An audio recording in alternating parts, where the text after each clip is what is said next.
हुकूमत ने petrol bomb फेंका है अवाम पर, वहशियाना कार्रवाई की है, किसी सूरत में भी यह काबिल कबूल नहीं है।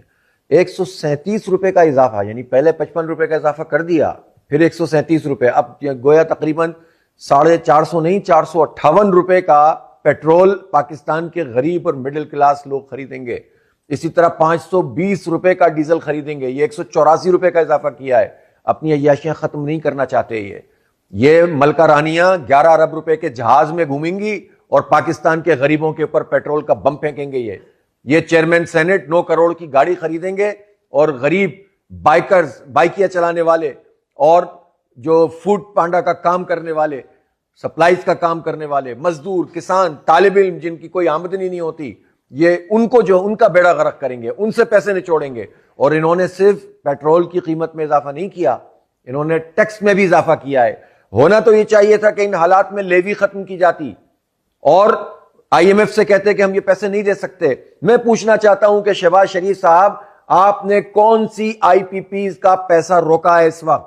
हजारों अरब रुपए कैपेसिटी पेमेंट के नाम पर, जो बिजली बनती नहीं है, हमारी जेबों से लेकर, हमारी जेबों पर डाका मारकर आप उस माफिया को दे रहे हैं।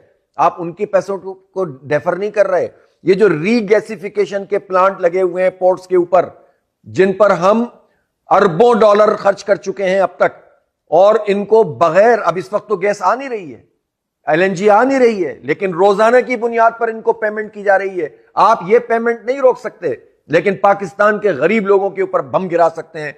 नाकाबिल कबूल है, इसको बर्दाश्त नहीं किया जाएगा। जमात इस्लामी इसको मुस्तरद करती है और हम आज से ही एहतिजाजी तहरीक शुरू कर रहे हैं।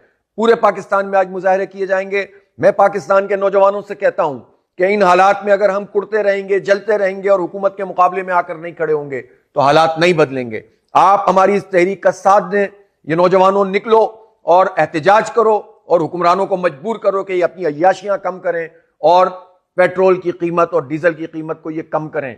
ये 1300 सीसी में आने के लिए तैयार नहीं है। इन्हें बड़ी बड़ी गाड़ियां चाहिए, लेकिन अवाम के ऊपर ये बम फेंकेंगे, ये कबूल नहीं करते। हम इसे मुस्तरक करते हैं और इसके अलावा और कोई दूसरा रास्ता नहीं है कि हम इनके खिलाफ एहतिजाज करें, जिद्दोजहद करें और उन्हें पीछे हटने पर मजबूर करें।